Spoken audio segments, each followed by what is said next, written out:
I love the concepts of a lot of cosmic horrors, but they are hit and miss when it comes to the execution. H.P. Lovecraft's The Thing on the Doorstep, it gets some skin on it in the new Shudder horror, Suitable Flesh. So let's summon the deep ones and get into this. A psychiatrist becomes obsessed with one of her young patients, who she later discovers is linked to an ancient curse. So I really enjoyed the premise of this movie. We've got a demon or evil entity that possesses people through this chant, and in this lore, the entity can pass back and forth between hosts, but when it's transferred 3 times, the possession becomes permanent until a brand new host is found. Now, my daughter reminded me that it's sort of like a nastier version of a white elephant gift exchange. After the 3rd time something's been swapped, you're stuck with it. Now here, we have Heather Graham as a psychiatrist, and she gets a visit from a traumatized young man who claims to have some sort of out-of-body experience, and that it's sparking all sorts of visions and horrors for him. So the idea, hey, that's cool, and it's executed differently from other possession-type stories, especially because it seems like the entity's main goal is to move from host to host, wreaking the maximum amount of havoc and carnage as it goes along. Now, while the basis for the story is intriguing, the execution, it's pure poo.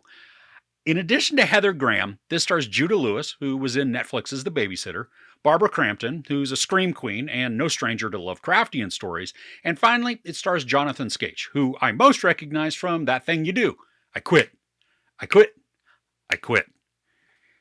He should have. The way this story plays out in this movie jumps from sequence to sequence without context for the interactions that we witness.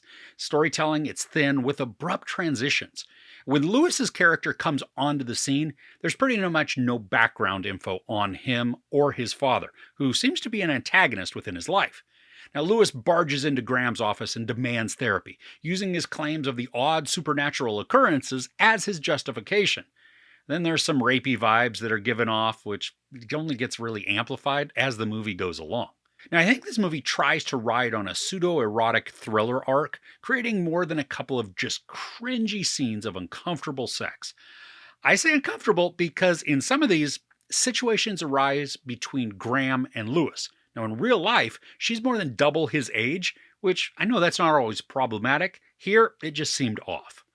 Now, the scenes we also get are mixed with violence, creating an uneasy aura that was almost glorifying the violence, showcasing more of an attack than a consensual pairing. But aside from the ineffectual sensuality, interactions between characters come about in ways that just made me believe there were large chunks of dialogue or information that were being omitted. I mean, we meet a character played by Bruce Davison, and although his role is somewhat small, it should be very pivotal to the entire plot.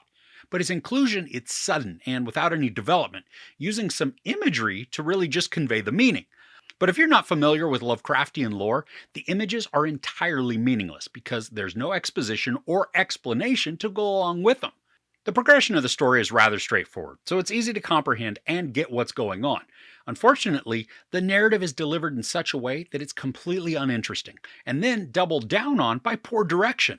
The acting comes across as stilted and hesitant, almost like some scenes were preliminary takes that just ended up being kept. Now, I appreciate the gore and the bloodshed that's delivered, with some very gross actions that are employed. And for these, the practical effects are good and effective, convincingly creating moments that cause visceral reactions. But then the movie also incorporates some CGI, and these are dreadfully executed.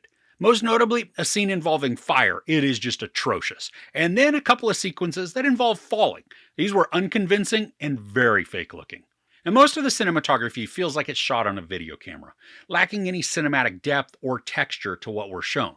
The blood splatter is bright red, which helps so that it's strikingly visible, but outside of that, the colors and the lighting are mainly harsh, creating an entire project that feels very low budget. And low budget by itself, that isn't bad at all. This, though, takes pretty much the lowest quality of everything and then slams it all together in the hopes that the sum will be greater than all the parts. It's not. I think probably the worst offense this movie could make is that it's boring. Even though the acting is cheesy and the story is disjointed with scenes forced together, no tension or intrigues provided by the script. The actors didn't know they were in a bad movie, so they're playing it straight, making the experience all the worse. And then because of the way the segments are edited together, the narrative is choppy, with story arcs that are very out of place and character moments that have zero plausibility. The only redeeming factor in this crap show is the practical effects, utilizing blood and gore effectively and grotesquely. I say save your time and brain and skip this one just altogether. It's not even worth it to hate watch it with friends. There's sex, nudity, a lot of profanity, and a bunch of gory violence, including sexual assault.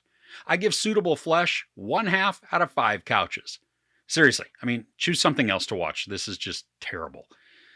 Are there any, though, horror movies that you've saved to watch for Halloween? I'd love to hear about those in the comments below. If you enjoyed this review, please give it a like. Also, don't forget to share and subscribe. I'm Chris. This is Movies and Munchies.